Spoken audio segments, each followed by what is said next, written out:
Tapi kalau itu tidak dikendalikan dengan baik, PSN ini kemudian menjadi titipan dari kanan kiri. Calon Presiden Pak Ganjar Pranowo, tadi saya bisik-bisik ke beliau, Pak, nanti habis dilantik, besoknya langsung masuk ke daulatan pangan. Food estate ini konsepnya itu tidak seindah yang dibayangkan dan tidak sesuai dengan daripada tujuannya. Meskipun kita bisa bilang lahan sudah dibuka, sudah terlanjur dibuka, tapi food estate belum ada yang terbukti berhasil.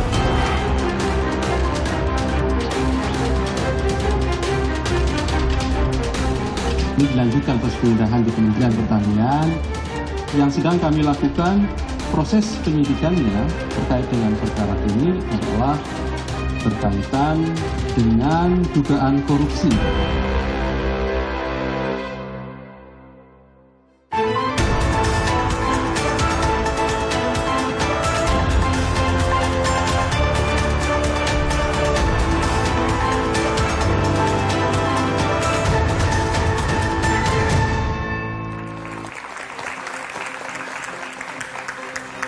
Saudara, Presiden Jokowi telah menunjuk pelaksana tugas Menteri Pertanian usai Syahrul Yassin Limpo mengundurkan diri dari posisi menteri karena diduga terjerat korupsi. Ironis karena ini terjadi kala Presiden Jokowi tengah kencang menyuarakan pentingnya ketahanan pangan dan mengingatkan ancaman krisis pangan. Sementara food estate, proyek strategis nasional yang diniatkan guna mewujudkan kedaulatan pangan dianggap gagal dan tidak sesuai harapan. Bakal Capres Anies Baswedan mengatakan proyek strategis nasional rentan hanya titipan. Apakah kritik Anies Baswedan diarahkan pada food estate, proyek strategis nasional yang dikomandoi Menteri Pertahanan, dan bagaimana nasib program ketahanan pangan di tengah krisis kepercayaan terhadap Kementerian Pertanian? Kita akan membahasnya bersama sejumlah narasumber. Sudah hadir di studio Kompas TV Andi Akmal Pasludin, anggota Komisi 4 fraksi PKS. Selamat malam, Bung Andi. Juga sudah hadir Andre Rosiade, anggota Dewan Pembina Partai Gerindra. Bung Andre. Malam, Priska. Dan juga nanti akan bergabung Ahmad Lukman Jupiter, politisi Partai Nasdem. Dan juga nanti akan bergabung pula Ansi Lema, anggota Komisi 4 fraksi PDI Perjuangan. Hadir juga di studio teman-teman mahasiswa dari Universitas Indonesia, Universitas Esa Unggul, UPN Veteran Jakarta, Politeknik APP Jakarta, dan Unika Atma Jaya. Saudara, inilah Dua Arah. Saya Friska Clarissa.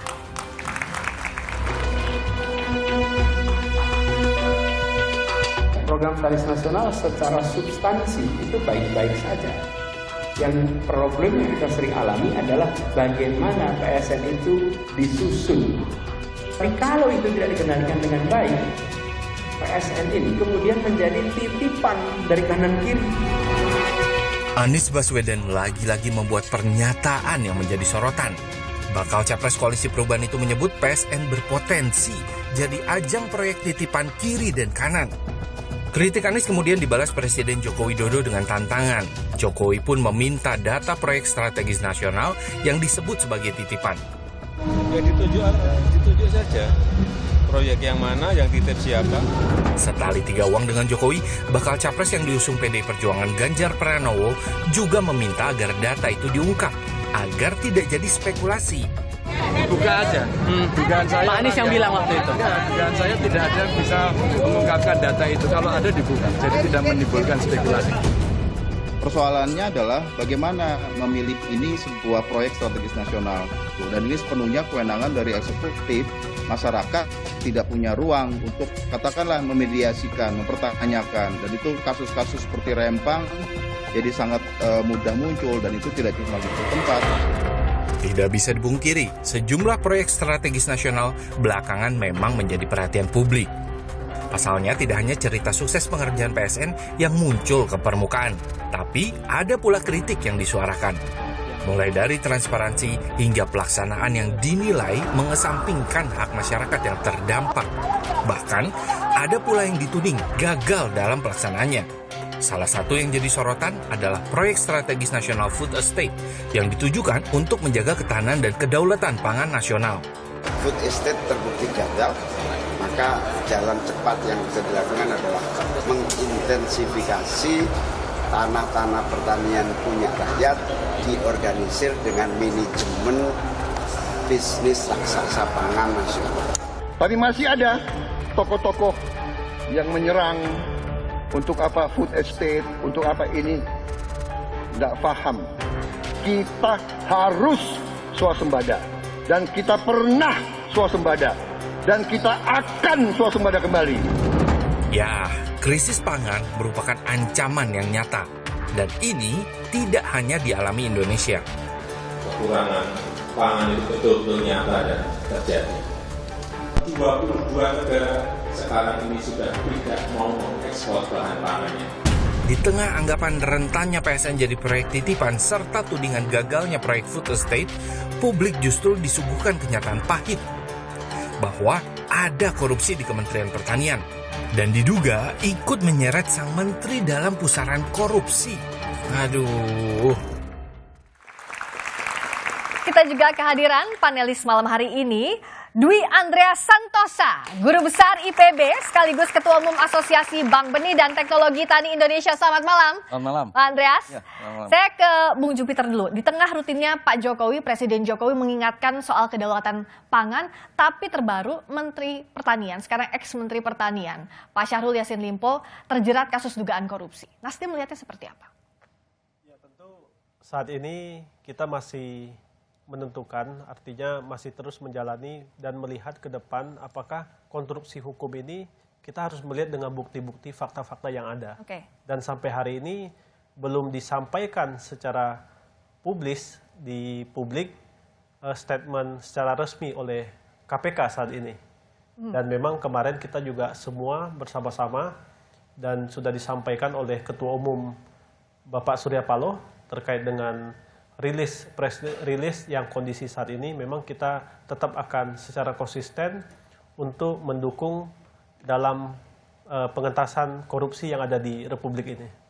Kemarin kan Pak Syahrul mendatangi langsung Ketua Umum, sudah disampaikan juga oleh Ketua Umum Pak Surya Paloh agar mentan mundur, sudah dilakukan Pak Syahrul Yassin. Tapi apa sebenarnya yang disampaikan saat ke Kementerian Pertanian dan juga saat bertemu Pak Surya Paloh soal kasus ini, apa yang ada di benak dan juga di pikirannya Pak Syahrul Yassin Limpo? Ya, memang untuk saat ini kita ingin memberikan ruang yang seluas-luasnya agar Pak Syahrul Yassin Limpo ini lebih konsentrasi dalam hal yang saat ini yang sedang dihadapi, proses hukum yang saat ini sedang dijalani, agar secara profesional. Jadi tidak, karena kalau sebagai menteri, kemudian di satu sisi dia dalam menghadapi proses hukum yang harus dijalani, tentu kita harus sadari juga pasti tidak akan secara maksimal dan profesional dalam menjalani yang di saat ini dalam mengemban tugas sebagai Kementerian Mentan ya, sebagai Menteri Pertanian. Oke, jadi agar fokus juga ke proses hukum yang sedang berlangsung, makanya keputusannya mundur. Betul, nah, dan diarahkan untuk mundur. Oke, diarahkan untuk mundur juga oleh Ketua Umum. Kalau Bung Andrea melihat keputusannya Pak Syahrul Yassin Limpo ini sudah tepatkah mundur? Ya, ini kan proses hukum ya. Saya tidak etis, kami di Gerindra tidak etis dan tidak elok mengomentari proses hukum sedang berjalan. Tentu kita mendukung seluruh langkah hukum yang dilakukan oleh aparat penegak hukum, yakni KPK. Lalu yang kedua, urusan rumah tangga Partai Nasdem, kami tentu tidak elok mengomentari. Ya, tapi yang ketiga soal yang dilakukan oleh Bang SYL ya, Menteri Pertanian, bahwa beliau mengundurkan diri, menurut saya itu langkah yang tepat, menunjukkan Bang SYL orang yang bertanggung jawab bahwa ada kasus yang menimpa beliau dan beliau mundurkan diri supaya ini tidak menjadi beban bagi pemerintah maupun Partai Nasdem yang mengusung Bang SYL. Saya berharap langkah ini langkah tepat sehingga proses hukum bisa berjalan dengan lancar nantinya. Oke, dan terbaru Pak Jokowi juga tadi sudah menunjuk PLT, Kepala Badan Pangan Nasional, untuk menggantikan Pak Syahrul Yassin Limpo. Pak Andi melihatnya ini langkah yang tepat kalau misalnya lihat prioritasnya Pak Jokowi dalam koordinasi terutama soal pangan ini? Saya kira adalah hak prerogatif Pak Jokowi ya sebagai Presiden untuk menunjuk PLT Menteri Pertanian. Namun tentu kita mengingatkan ya, masyarakat dan rakyat mengingatkan agar pembangunan pertanian kita ke depannya betul-betul fokus. Ya. Sehingga harapan agar kita tidak tergantung dengan impor, kita bisa swasembada, kita bisa ketersediaan pangan kita dalam negeri tersedia. Kemudian juga di sisi lain juga kita berharap bahwa petani kita juga ini menjadi sejahtera. Ini kan menjadi PR besar nih. Ya. Bagi pemerintahan Jokowi dalam waktu 1 tahun ke depannya, karena kami melihat bahwa selama ini belum sesuai dengan harapan. Apa menjadi janji politik itu nggak sesuai dengan harapan kita, tidak impor, swasembada gitu ya. Ini kan tidak terjadi gitu loh. Ini kan menjadi pertanyaan kita dan kita tentu berhak dong untuk menagih janji-janji yang disampaikan. Kita melihat juga bahwa program-program untuk ketahanan pangan maupun pangan secara umum banyak yang tidak, bahkan bisa dikatakan gagal, tidak mencapai sasaran dan tujuannya gitu ya. Walaupun secara ide itu bagus, upaya gitu ya untuk bagaimana ketahanan pangan kita menjadi kuat. Tapi dalam pelaksanaan ternyata kan banyak masalah gitu. Oke. Seperti itu. Dianggap program ini gagal, banyak kurangnya kata Bung Andi. Ini menuju ke food estate atau tidak? Karena kan ini juga dikomandoi Pak Prabowo. Jadi gini, ini menarik ya. Bang Andi Akmal ini kan politisi PKS, partai pendukung Mas Anies. Kita melihat narasi tadi, apa yang dilakukan oleh Pak Jokowi, saya nonton di TV itu sebagai pengantar, seakan-akan semua salah saja. Padahal kalau kita lihat survei, 82% masyarakat itu puas dengan kinerja Pak Jokowi. Kita harus jujur, mungkin Mas Anies mewakili dan dengan PKS mewakili sekitar 18% itu. Saya kira diundang sih sebagai Komisi 4 ya, bukan sebagai... gantian dulu bicaranya. Lalu yang kedua, memang seakan-akan kalau memang bicara itu kan emang indah, gampang. Apalagi kita kan tahu PKS periode yang lalu 10 tahun loh jadi Menteri Pertanian. Dan faktanya sampai sekarang memang kita berusaha untuk swasembada. Jadi memang kalau bicara mengkritik itu gampang. Tapi waktu dikasih kekuasaan, mohon maaf juga 10 tahun PKS menjadi Menteri Pertanian. Saya ingin menyampaikan apa? Bahwa pemerintah sangat serius kalau bicara memastikan bagaimana swasembada pangan ini. Kenapa? Pak Prabowo sendiri, Friska, kami punya yang namanya 17 program prioritas untuk pemilu 2024 ya. Nomor 1 itu adalah mewujudkan swasembada pangan. Nah, dari 17 program prioritas itu ada 8 program cepat. 8 program cepat itu apa? Salah satunya adalah bagaimana bisa ya menyiapkan lahan pangan ya untuk kebutuhan pangan kita.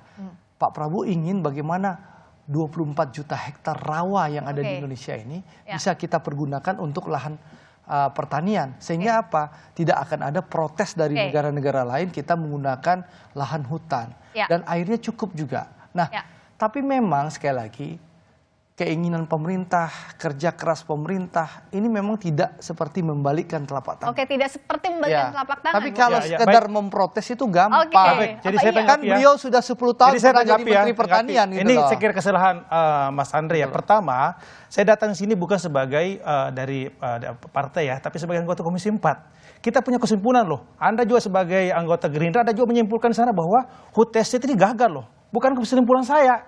Bukan secara politis, ini secara teknis. Setelah kita kunjungan, dan jangan lupa juga hasil audit BPK, ya pemeriksaan dengan tujuan tertentu PDTT mengatakan bahwa ada kegagalan food estate ini ya.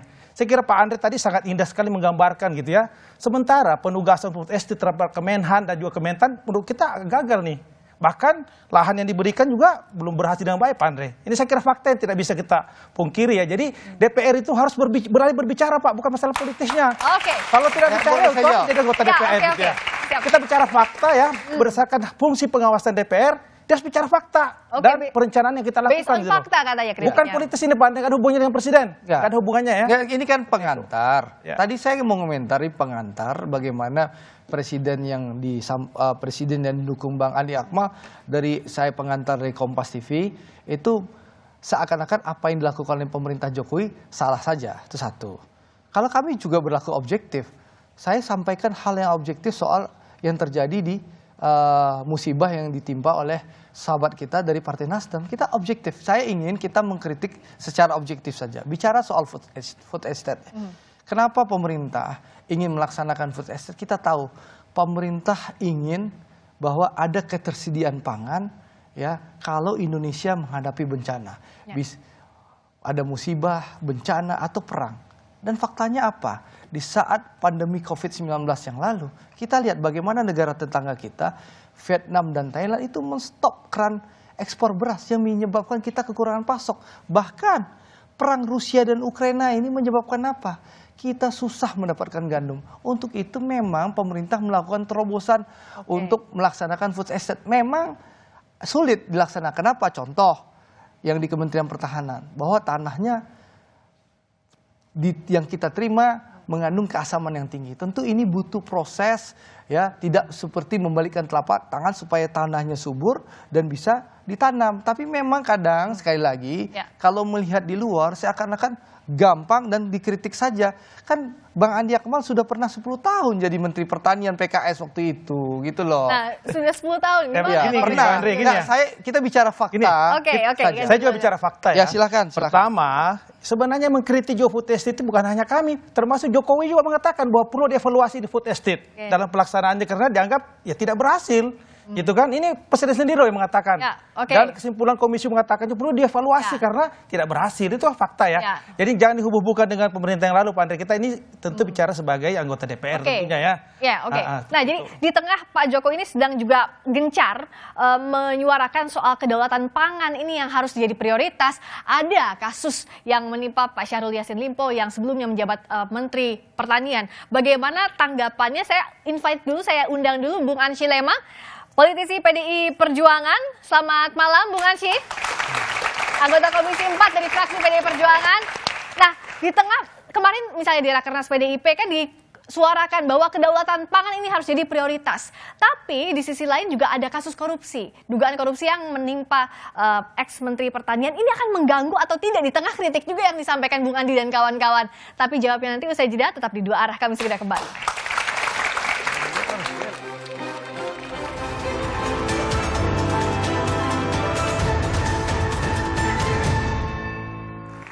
Masih di Dua Arah bersama saya Friska Clarissa. Langsung saya ke Bung Ansyi Lema tadi menyambung soal di tengah gencarnya PDI Perjuangan, Pak Jokowi juga bahwa kedaulatan pangan ini jadi prioritas. Tapi di tengah ini ada kasus korupsi yang menjerat ex-Mentan. Apakah ini jadi hambatan? Di tengah kritik juga muncul dari Bung Andi dan kawan-kawan misalnya. Kalau tanya soal PDI Perjuangan itu adalah partai ideologis. Jadi terkait dengan politik pangan, paradigma dasar, visi dan orientasi politik pangan PDI Perjuangan itu pada kemandirian bahkan kedaulatan pangan. Dan PDI Perjuangan bukan baru Rakernas kemarin bicara soal kemandirian dan bahkan kedaulatan pangan. Ya, sejak Republik ini ada, sejak pendiri Republik ini Bung Karno bicara pangan itu bicara hidup dan matinya bangsa Indonesia, PDI Perjuangan sebelumnya PDI itu sudah meletakkan fondasi dasar bahwa bicara politik pangan orientasi kita bukan sekedar pada ketahanan pangan, tetapi pada kemandirian dan pada kedaulatan. Bung Karno menegaskan bahwa tanam apa yang Anda makan, makan apa yang Anda tanam. Jangan biarkan ujung lidah Anda dijajah oleh cita rasa asing. Inilah sesungguhnya yang menjadi fondasi dasar politik pangan PDI Perjuangan. Maka ketika ditanya, kalau kemarin PDI Perjuangan itu menggelar Rakernas dengan tema kedaulatan pangan untuk kesejahteraan rakyat, itu sebenarnya hal yang biasa. Kalau kita letakkan Presiden Joko Widodo yang adalah kader tulen PDI Perjuangan, maka sebagai kader, Presiden Joko Widodo itu harus concern bekerja untuk mewujudkan swasembada pangan, bekerja untuk memangkas ketergantungan pangan kita, terutama terkait dengan pangan-pangan yang berasal dari luar negeri atau pangan impor. Tapi penerapannya gimana? Penerapannya apakah sudah berhasil? Karena banyak kritik bahwa ini tidak berhasil. Ya, saya kira secara konseptual, secara visi, Pak Jokowi sudah melakukan kerja-kerja mewujudkan kemandirian dan kedaulatan pangan itu on the right track. Namun secara jujur kita harus mengatakan bahwa tentu ada evaluasi, ada koreksi, ada kritisi, dan ini hal yang biasa dalam iklim demokrasi. Nah ini biasa catatan kritis termasuk juga dari Pak Andreas bahwa disebut food estate ini kegagalan bahkan bukan saat ini saja, sejak zaman Presiden Soeharto. Kenapa? Apa yang jadi catatan kritisnya? Ya, kalau kita bicara mengenai food estate, kita kembali ke 25 tahun yang lalu. Kebetulan saya terlibat, Mbak, di 25 tahun yang lalu sebagai anggota tim analisis risiko lingkungan untuk gambut 1 juta hektar. Saya keluar masuk hutan dari tahun 96 sampai tahun 98 di sana. Dan lokasinya luar biasa bagus karena lahan-lahan tersebut didominasi oleh pohon-pohon besar kan, lalu setelah itu dibongkar mulai tahun 97 dibongkar, lalu 98 jadilah yang kita sebut sebagai lahan gambut 1 juta hektar PLG. Lalu kemudian didatangkan transmigran sebanyak 15.000 transmigran didatangkan ke sana untuk menggarap 30.000 hektar. Tapi akhirnya kita tahu persis bahwa lahan gambut 1 juta hektar akhirnya gagal. Lalu transmigran banyak yang akhirnya keluar dari lokasi yang bersangkutan. Jadi itu yang terjadi di saat gambut 1 juta hektar. Tahun 199 Bappenas, Badan Perencanaan Nasional, kemudian menstop proyek tersebut dan pemerintah kemudian merehabilitasi dan keluar dana 3 triliun untuk rehabilitasi lokasi tersebut. Lalu pada zaman SBY apakah ada proyek food estate? Ada. Yang pertama tahun 2008. 2008 SBY mencanangkan program yang disebut sebagai Merauke Integrated Food and Energy Estate. Seluas berapa? 1,23 juta hektar. Lalu akhirnya apa yang terjadi? Kita juga tahu ceritanya. Lahan tersebut kemudian dibagikan ke 37 investor. Dari 37 investor hanya 1 investor yang bergerak di pangan. Kalau dan hasilnya tidak ada sama sekali juga. Kalau jadi itu. Lalu kemudian ini ada ceritanya, Mbak, ada historinya. Lalu kemudian ada 2 proyek lagi di zaman SBY. Yang satu Ketapang, Bulungan seluas 300.000 hektar dan akhirnya hanya beberapa hektar saja yang tercetak sawahnya. Lalu kemudian di Bulungan, di Ketapang 100.000 hektar. Dan di Ketapang salah satu direktur utama BUMN Pangan akhirnya masuk penjara gara-gara itu. Lalu kemudian kita kembali ke masa Jokowi saat ini, Pak Jokowi. Di tahun 2015, Pak Jokowi mengembangkan yang disebut sebagai Rice Estate di Merauke. Seluas 1,2 juta hektar. Dan itu juga kita tahu ceritanya. Tidak ada jejaknya sama sekali pengembangan rice estate di Merauke. Lalu di tahun 2000 kemudian dikembangkan, 2020 maaf, dikembangkan yang sekarang ini kan ya. Pada saat itu saya tulis di Kompas setelah dinyatakan terkait pengembangan lahan pertanian tersebut, lalu ada potensi kegagalan yang terkait dengan pengembangan lahan sawah atau lahan pangan skala besar. Karena apa? Ada 4 kaidah yang perlu diperhatikan dalam pengembangan lahan pertanian skala besar. Kaidah yang pertama itu kecocokan tanah dan agroclimate. Dalam arti ketika itu kita tabrak, jawabannya pasti, Mbak. Pasti apa? Pasti gagal maksudnya itu. Lalu yang kedua, kelayakan infrastruktur. Infrastruktur itu ada 2. Satu infrastruktur jaringan irigasi dan yang kedua infrastruktur jalan usaha tani. Selama infrastruktur tersebut tidak dibangun dengan sempurna, seperti kasus lahan gambut 1 juta hektar tidak dibangun dengan sempurna, pasti akan gagal juga. Lalu yang ketiga, ini terkait dengan teknologi, lalu ketersediaan benih dan sebagainya yang cocok untuk wilayah setempat. Kalau itu tidak dibangun, sudah barang tentu akan gagal. Dan yang keempat, yang penting juga, ini masalah sosial dan ekonomi. Di sosial dan ekonomi, sosial masalah tenure, masalah kepemilikan lahan. Jadi ini satu masalah yang cukup kompleks. Lalu kemudian masalah ekonomi. Kebetulan saya terlibat lagi.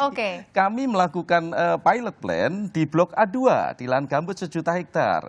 Dan hasilnya berapa? Hasilnya 0,85 ton gabah kering panen per hektar. Bersama-sama dengan teman-teman BUMN Pangan. Untuk itu mengapa teman-teman BUMN Pangan tidak terlibat saat ini di proyek food estate. Nah ini dari empat catatan ini sudah ready belum sih untuk diterapkan agar jawabannya tidak gagal lagi di akhirnya, Bung Andre? Pertanyaan saya. Saya ingin jawab ya. Kalau bicara tanggung jawab yang diberikan kepada Kementerian Pertahanan, karena kalau Kementerian Pertanian saya terus terang tidak tidak menguasai. Karena kan food estate itu dikelola oleh beberapa kementerian. Kementerian Pertahanan ini kan ditugaskan untuk cadangan logistik strategis yang merupakan bagian penting pertahanan negara dalam bingkai besar proyek PSN Food, gitu kan. Nah, dari lahan yang didapatkan oleh Kementerian Pertahanan itu di Kalimantan Tengah yang merupakan lahan ex hutan HPH yang sudah terbengkalai lama serta telah melalui kajian teknis dan penerbitan izin oleh Kementerian Lingkungan Hidup dan Kehutanan KLHK, yakni izin penetapan kawasan hutan untuk ketahanan pangan KHKP. Jadi hasil tinjauan tim teknis kami ke lapangan di area sekitar lahan yang telah diproses juga menunjukkan fakta bahwa masyarakat mayoritas tutupan lahan di kawasan tersebut merupakan pohon-pohon dengan vegetasi kecil yang tidak memiliki nilai ekonomi industri. Intinya kalau ada tuduhan bahwa kita merusak hutan, tidak benar, karena ini benar-benar ex HPH yang memang sudah terbengkalai. Memang sekali lagi saya sampaikan ini butuh waktu dan butuh proses. Profesor sudah menjelaskan tadi bagaimana pemerintah sejak 25 tahun lalu mulai rezim Pak Harto, Pak SBY sampai Pak Jokowi memang sudah berusaha semaksimal mungkin. Tapi memang ini butuh. Tapi untuk gambaran besarnya kita memang butuh lumbung pangan. Kita butuh swasembada pangan. Karena apa? Kita harus menjadi negara yang mandiri menyediakan ketersediaan pangan kita. Kita butuh atau ada persoalan lain yang harus jadi catatan agar tidak gagal lagi nanti hasilnya, Bung Andi? Baik, jadi sebenarnya kalau kita bicara kemandirian dan ketahanan pangan, saya kira menjadi cita-cita kita semua ya. Semua partai saya kira mau seperti itu. Cuma kita ini kan melihat ya, mereview ya perjalanan selama ini pemerintah Pak Jokowi mengatakan bahwa ada hal yang sangat miris kita ya. Impor beras kita 2 juta ton loh. Bahkan mau ditambah 2,3 juta ton. Artinya bahwa produksi dalam negeri tidak tercapai. Kita tidak mandiri. Ini kan masalahnya di mana? Pertama. Yang kedua kita melihat bahwa anggaran Kementerian Pertanian atau anggaran pangan kita ini menurun. 2015 dulu 32 triliun, sekarang tinggal 15 triliun. Kemudian subsidi pupuk, petani kita menjerit kekurangan pupuk tidak didapatkan. Jadi kita melihat bahwa kebijakan-kebijakan mendukung ketahanan pangan, kemudian pangan tidak terjadi, sementara kampanyenya luar biasa gitu loh. Agar kita mandiri, kita swasembada, tapi kebijakan kesananya tidak sesuai. Ini kan yang kita kritisi gitu.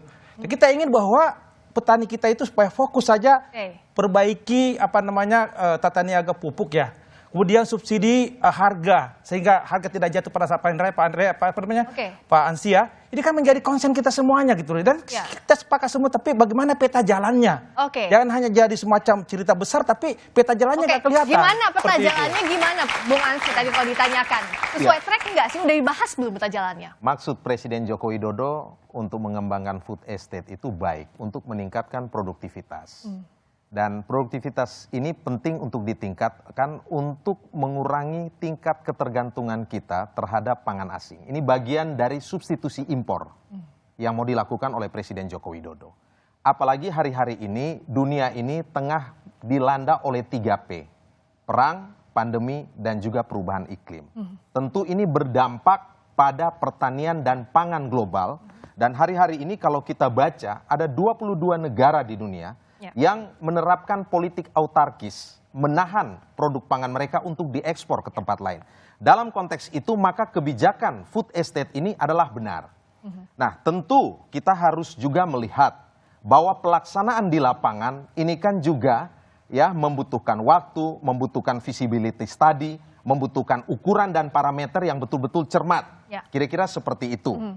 Tetapi kalau ditanya, Presiden Jokowi itu telah melakukan sejumlah hal. Ya, memberikan kesempatan kepada Menteri Pertahanan, kepada Menteri Pertanian dan jajarannya untuk mengembangkan food estate ini. Yang kedua, Presiden Joko Widodo itu adalah presiden yang sangat konsen untuk membangun infrastruktur irigasi. Bendungan, embung, itu direhabilitasi. Dan bahkan jaringan irigasi tersier itu dilakukan. Tujuannya ini semua adalah upaya untuk memberikan supporting system bagi pengembangan pertanian kita. Yang berikut, Presiden Joko Widodo juga membangun jalan dan lain-lain sebagai suatu bentuk untuk membangun konektivitas, keterhubungan, sehingga kemudian mobilitas ataupun distribusi pangan ini bisa berlangsung secara lancar. Dan jangan lupa, Presiden Joko Widodo juga punya peran yang sangat besar untuk mendorong sehingga kemudian kita memiliki kemandirian benih. Ya, berdaulat dari segi benih. Ini juga yang menjadi konsen partai kami PDI Perjuangan selain melakukan diversifikasi pangan berdasarkan kearifan lokal, berdasarkan konteks pewilayahan komoditi. Nah, tentu bahwa hal-hal yang dilakukan oleh Presiden Joko Widodo ini juga pasti masih ada yang belum optimal. Oke, nah harus secara rendah hati kita akui. Oke, ini masih belum optimal. Apakah catatan ini sudah sesuai belum? Kalau Bung Andreas lihat dengan 4 poin tadi, roadmap-nya ini sudah ke sana atau belum? Kita jawabnya nanti, tapi usai jeda di 2 arah. Kami segera kembali.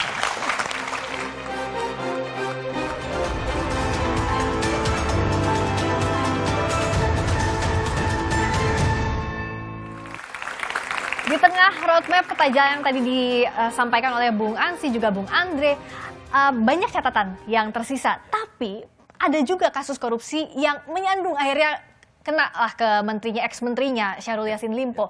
Masih ada harapan atau tidak di sisa masa pemerintahnya Pak Jokowi dengan banyak catatan tadi? Ya masih lah. Tadi juga sudah disebutkan pengembangan lahan pertanian skala besar itu penting, sangat penting.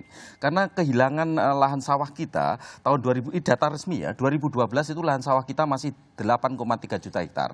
Tahun 2019 hanya dalam tempo 7 tahun, lahan kita tinggal 7,4. Berarti hampir 1 juta hektar lahan sawah kita hilang. Hanya dalam tempo yang sebegitu singkat. Untuk itu pengembangan lahan sawah atau lahan pertanian skala besar itu sangat-sangat penting. Dan sudah barang tentu ada beberapa catatan, ada hal positif, sudah barang tentu ada koreksi juga terkait pengembangan lahan pertanian skala besar di masa yang akan datang. Jadi itu. Nah, kalau terkait dengan kasus yang tadi korupsi sudah barang tentu saya tidak akan berkomentar apapun terkait dengan itu, tapi harapan pasti ada. Kan pemerintah juga sudah mencanangkan sejak awal pemerintahan, karena pada saat itu saya sempat membantu juga beliau terkait dengan kedaulatan pangan. Bahwa kedaulatan pangan harus menjadi program besar Indonesia di masa yang akan datang. Karena apa? Impor pangan kita luar biasa, Mbak. Tahun 2008 dari 8 komoditas saja, 2008 baru 8 juta ton. 10 tahun kemudian 2018 sudah berapa? 27,6 juta ton. Bisa dibayangkan hanya dalam tempo 10 tahun impor pangan kita melonjak hampir 20 juta ton. Jadi 10 tahun terakhir juga seperti itu. 10 tahun terakhir ini impor pangan kita juga melonjak dari hanya 10 miliar US dollar di tahun 2022 kemarin itu sudah 18,5 miliar. Oke, ini catatan kritisnya. Oke, catatan kritis. Walaupun banyak hal positif sudah barang tentu. Oke, catatan kritisnya ada, tapi harapan masih ada. Boleh saya dulu nggak sebelum Bang? Oke, karena beliau dulu. Kan Komisi 4 lebih paham. Oke, singkat dulu Bung Andre. Saya ingin meluruskan pernyataan Bang Andi Akmal bahwa Komisi 4 menolak. Memang Komisi 4 sempat melakukan penolakan soal food estate ini. Tapi setelah tanggal 2 September baru-baru ini nih, berapa hari yang lalu, tim kunker spesifik Komisi 4 DPR RI datang ke Kalimantan Tengah yang dipimpin oleh Pak Jarod Saiful Hidayat dan diikuti oleh 17 orang anggota DPR RI yang salah satunya dari Dapil Kalimantan Tengah yakni Pak Bambang Purwanto. Yang artinya? Nah, kesimpulannya apa? Kedatangan kami ke sini untuk melihat langsung kondisi terkini dan ini untuk menentukan program ini bermanfaat atau tidak, layak dilanjutkan atau tidak. Jadi layak diberikan bantuan dari pusat atau tidak. Dari hasil diskusi itu kami mendapat informasi dari petani langsung, juga dari kepala daerah, baik Gubernur Kalteng yang diwakili wakil gubernur dan juga Bapak Bupati Pulau Pisau, bahwa food estate ini memberikan dampak positif bagi masyarakat setempat, khususnya petani, kata Pak Jarod dalam keterangan resmi 2 September. Jadi meski memang masih ada yang perlu dibenahi, terutama tata kelola air dan infrastruktur. Artinya apa? Bahwa Bang Andi Akmal kurang jujur. Memang sempat menolak, sekarang setuju gitu loh. Bang Andre gini. Jadi itu yang dulu sebelumnya Bang Andre, saya nggak bicara yang kemarin itu ya. Kan gini. Ini yang baru. Program ini perlu dievaluasi. Saya kira jangan kita alergi baru loh, dengan ini tanggal masukan. 2 ini kita bicara tanggal 6 4 hari yang lalu. Nggak ada masalah, itu kan kunjungan teman-teman ke sana melihat langsung nggak ada masalah. Tapi kan kita juga dapat dari BPK-nya, dari informasi dari teman-teman LSM. Saya kira ini pemasukan. Kita mengatakan bahwa ide itu bagus Pak Andre. Cuma kan ada pelaksanaan, ada kekurangan. Harus kita akui. Gitu jadi masukan, kritik itu bagus Bang. Itu bagian vitamin demokrasi. Tapi kan pernyataan tadi gagal dan jelek gitu loh. Bukan, maksudnya ini gagal kan butuh proses. Bukan, gitu. Mari kita fair. Karena memang sulit loh. Sulit betul ya kita membangun pangan ini. Beliau sangat memahami, kan 10 tahun Menteri Pertanian. Bukan.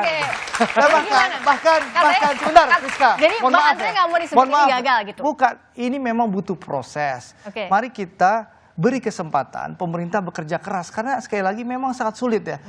Ya, kerja keras lalu juga godaan begitu besar. Kan sekarang Nasdem kena musibah karena ada godaan ya.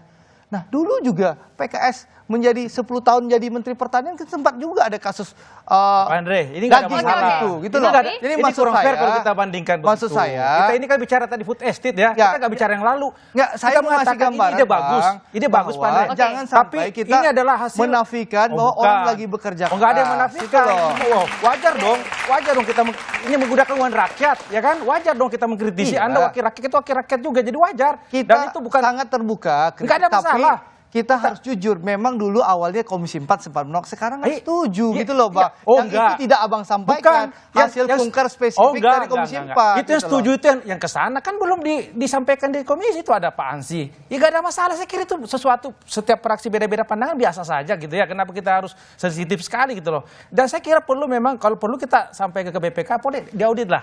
Benar nggak sesuai dengan perencanaan, ada nggak hasilnya? Kalaupun ada hasilnya seperti kata Pak Andreas tadi, hanya 0,28 ton per hektar. Ya kan itu kan gagal, sementara targetnya 5-6 juta, 5-6 ton per hektar, itu berarti gagal. Gagal memenuhi target Pak Andre. Bukan berarti gagal tidak dilaksanakan, dibedakan dong. Gagal itu maksudnya tidak sesuai dengan harapannya. Gitu loh. Tidak sesuai.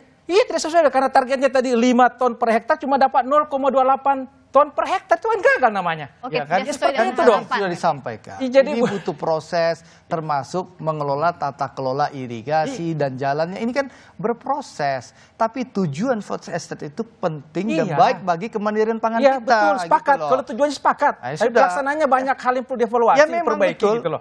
Pelaksanaan itu banyak masalahnya. Bukan hanya di pemerintahan Pak Jokowi juga, di pemerintahan sebelum juga. Tapi itulah kita benahi bersama-sama. Kita berikan kesempatan, dukung orang bekerja, jangan apapun yang dikerjakan semua salah aja gitu loh. Oke. Di tengah perdebatan ini kita juga tahu yang jadi catatan, yang pertanyaan saya juga tadi ke Pak Andreas, bahwa saya mau tanya ke Pak Jupiter. Gimana nih? Ada kasus yang akhirnya mengakibatkan Syahrul Yassin Limpo mundur dari Kementan. Tapi sebelum mundur ini ada titipan atau tidak? Karena kan masih ada PR yang harus dilaksanakan, salah satunya soal food estate ini. Ya, memang kita harus pahami bahwa kemarin bagaimana pada saat Pak Mentan menuju ke Roma itu mewakili Bapak Presiden Republik Indonesia untuk mendapatkan penghargaan, yaitu terkait dengan pengendalian hama dan hewan besar. Dalam hal ini banyak kerja-kerja yang sudah dilakukan melalui program prioritas untuk nasional, program pangan dan kedaulatan pangan. Memang kedaulatan pangan ini menjadi seluruh pemimpin negara itu memikirkan di tahun di mana pada saat seluruh negara mengalami masa-masa pandemi. Dan dalam hal ini namun harus dievaluasi melalui hal-hal banyak. Dan kita harus akui bahwa banyak juga kekurangan yang saat ini yang terjadi.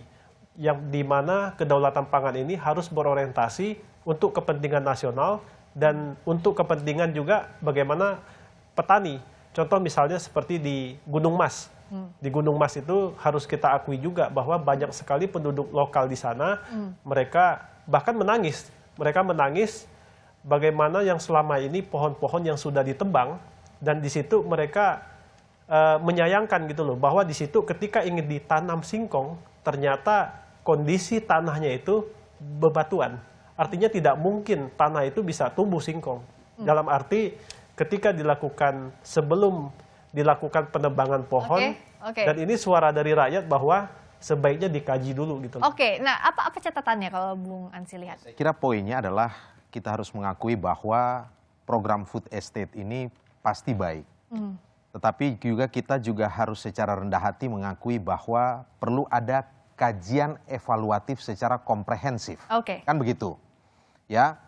Tentu di sini ada Menteri Pertanian juga yang juga punya tanggung jawab untuk melakukan kerja-kerja untuk mewujudkan kemandirian dan kedaulatan pangan ini. Saya ingin menyambung yang dikatakan oleh Prof. Andreas tadi terkait dengan lahan. Ya. Tentu hal yang paling penting itu kita harus secara tegas untuk menghentikan alih fungsi lahan.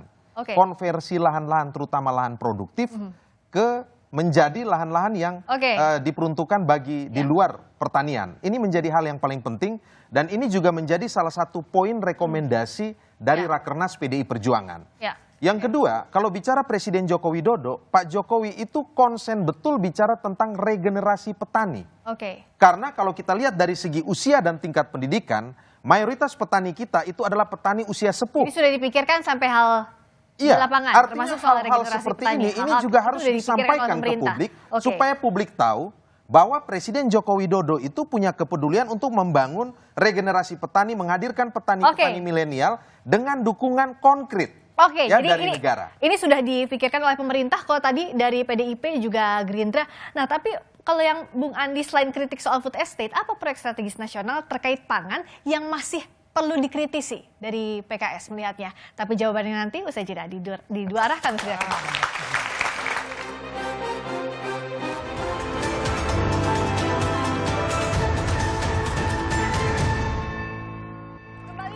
Silakan Bung Andi dijawab tadi, masih ada kritik apa saja PSN terkait dengan pangan ini dan apa solusinya kalau dari PKS? Saya kira selain tadi food estate, memang pemerintah juga mengencarkan pembangunan bendungan ya. Masukan kita, kritikan kita adalah bagaimana juga selain membangun yang baru, yang lama diperbaiki juga. Sehingga debit airnya bisa maksimal termasuk irigasinya gitu ya. Ini. Yang selanjutnya kita ingin juga memberikan masukan kritikan agar betul-betul pemerintah perhatikan kesejahteraan dari petani kita gitu ya. Karena pada saat mereka mau berproduksi tidak ada pupuk subsidi dipangkas hasil subsidinya gitu ya. Cukup besar. Kemudian juga kita berharap juga ke depannya subsidi di harga. Sehingga ada kepastian harga bagi petani kita gitu ya. Kemudian tentunya kita berharap bahwa penguatan daripada pertanian kita secara luas, tidak lagi mengandalkan pengadaan beras itu dari luar tapi terima kasih catatannya dari PKS. Berikutnya Bu Anti. Ya, untuk membangun pertanian ini, catatan saya buat calon presiden Mas Anies Baswedan ini tidak cukup hanya berpikir kritis atau critical thinking, tetapi juga harus berpikir solutif. Dan jika ingin melakukan evaluasi, harus betul dengan data yang valid dan akurat, dengan fakta yang empiris, dengan parameter yang betul-betul terukur. Karena kalau tidak, nanti orang akan mengatakan bahwa ini sekedar serangan tanpa pendasaran yang ilmiah. Itu yang pertama. Yang kedua, saya kira kita perlu mendukung kerja Presiden Jokowi dan juga untuk kedaulatan dan kemandirian pangan ini ya dukunglah calon Presiden Ganjar Pranowo, kan begitu. Itu ya kan? Kampanye juga. Dengan kerja-kerja regenerasi petani, mewujudkan kemandirian dan kedaulatan benih, diversifikasi pangan berbasis lokal, penguatan para penyuluh, dan juga penting melakukan terobosan berupa riset dan inovasi untuk menghasilkan temuan-temuan hebat di bidang pertanian. Ntar pasti sebelahnya juga sama, tapi saya ke Bung Jupiter dulu. Silakan Bung Jupiter. Ya, saya kira untuk kedaulatan pangan ini memang merupakan satu tujuan pembangunan nasional dan memang harus kita akui bahwa tantangan-tantangan saat ini ketika melewati masa pandemi dan ini merupakan satu tantangan besar, baik itu secara global. Namun dalam hal ini kita optimis bahwa Indonesia pasti akan lebih baik. Terima kasih Bung Jupiter. Silakan Bung Andre. Masukan Bang Andi Akmal tentu kita terima, tapi perbaikan terus dilakukan. Dari data hasil kunker spesifik Komisi 4 ditemukan memang hasilnya awalnya betul 2,5 ton per hektar, lalu meningkat menjadi 3,5 ton per hektar. Dan alhamdulillah saat ini sudah sesuai target 5,5 ton per hektar. Intinya apa? Seluruh masukan, kritik tentu diterima untuk perbaikan. Tapi yang pasti Friska, Indonesia butuh lumbung pangan. Indonesia butuh kemandirian pangan. Dan Prabowo solusinya. Kalian masuk ke sana juga. Silakan Bung Andreas. Jadi apa catatannya untuk semua pihak pemerintah khususnya untuk menjalankan produk ini, program ini? Saya kira perlu perubahan paradigma. Paradigma pembangunan pangan kita itu paradigma yang terlalu berat sebelah ke konsumen. Mari kita muliakan petani, mari kita sejahterakan petani. Dengan petani sejahtera, maka produksi pangan kita meningkat dan masalah pangan akan teratasi di masa depan. Itu saja saya kira yang paling penting. Nah, itu catatannya dicatat baik-baik, tapi setiap masukan, evaluasi, kritikan tentu harus jadi perhatian. Terima kasih sekali lagi Bung Andi, terima kasih Bung Jupiter, terima kasih Bung Ansi, Bung Andre, juga Pak Andreas. Kedaulatan pangan adalah sebuah keniscayaan, apalagi di tengah ancaman krisis pangan. Namun mewujudkan cita-cita tersebut tak semudah membalikkan telapak tangan. Apalagi jika orang-orang yang diberi kepercayaan mengabaikan mandat, tanggung jawab, serta menyelewengkan kewenangan dan kekuasaan. Kedaulatan pangan akan menjadi kenyataan jika para pemangku kepentingan memiliki kemauan dan tujuan yang sama guna mewujudkan. Sudah saatnya sektor pertanian diprioritaskan dalam program pembangunan. Kesejahteraan petani juga harus dikedepankan. Jika ini tidak dilakukan, cita-cita kedaulatan pangan hanya akan jadi angan-angan. Saya Friska Clarissa menutup dua arah. Tetap saksikan Kompas TV untuk mengupdate informasi terkini terutama seputar pemilu hanya di Kompas TV, independen, terpercaya. Selamat malam, sampai jumpa. Terima kasih banyak.